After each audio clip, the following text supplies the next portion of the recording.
امام جعفر صادق علیہ السلام کے گھر میں آتش زنی۔ منصور دوانیقی نے ہر طرح سے مایوس و مجبور ہو کر اور عراق میں آپ کا رہنا خطرے سے خالی نہ پا کر آپ کو مدینہ منورہ واپس بھیج دیا۔ یہاں پہنچ کر آپ بدستور اپنے مشاغل ہدایت میں مصروف ہو گئے، لیکن منصور دوانیقی کے دل میں جو کانٹا آپ کی طرف سے کھٹک رہا تھا وہ بھلا کہاں نکلنے والا تھا۔ اس مکر و فریب کے پتلے نے سوچا کہ اب آپ علیہ السلام کی ہلاکت کی تدبیر آپ ہی کے گھر والوں میں سے کسی کے ذریعے سے کرنا چاہیے تاکہ میں علیحدہ بھی رہوں اور مقصد بھی حاصل ہو جائے۔ اس نے اپنے چچا زاد بھائی داؤد ابن علی کو مدینے کی امارت سے برطرف کر کے حسین ابن زید ابن حسن کو مدینے کا حاکم مقرر کیا۔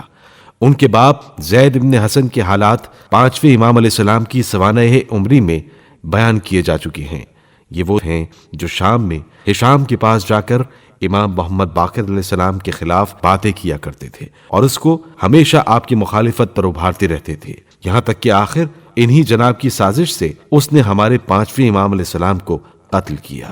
یہ اسی باپ کے بیٹے تھے۔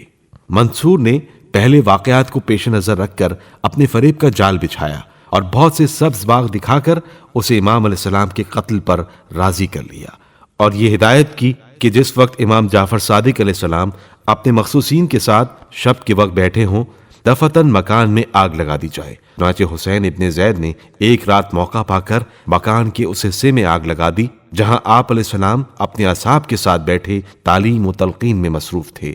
یکا یک آگ کے شعلوں نے سارا مکان گھیر لیا۔ آپ علیہ السلام کے غلام اور اصحاب آگ بجھانے میں مشغول ہوئے، لیکن آگ کی شدت میں کسی طرح کمی نہ ہوتی تھی۔ بالآخر انہی شعلوں میں سے یہ کہتے ہوئے نکل پڑے کہ اے آگ، میں وہ ہوں جس کے آباء و اجداد زمین و آسمان کی بنیادوں کے سبب ہیں، اور میں خلیل خدا ابراہیم کا فرزند ہوں، اور اپنی ابا کے دامن سے آگ بجھا دی۔ منصور دوانیقی کی ایک نئی چال۔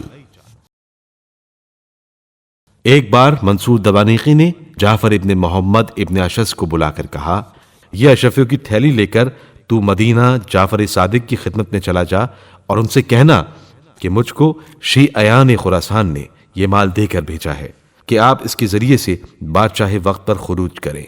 جعفر نے مدینہ آ کر جب وہ مال امام کی خدمت میں پیش کیا تو آپ علیہ السلام نے فرمایا، اے محمد کے بیٹے، خدا سے ڈر اور ہمیں دکھ دینے اور ستانے سے باز آ جا۔ اپنے بھیجنے والے سے کہہ دے کہ ہم اہل بیت رسول نے تیرا کیا بگاڑا ہے کہ ناحق ہمیں ستانے پر آمادہ ہے۔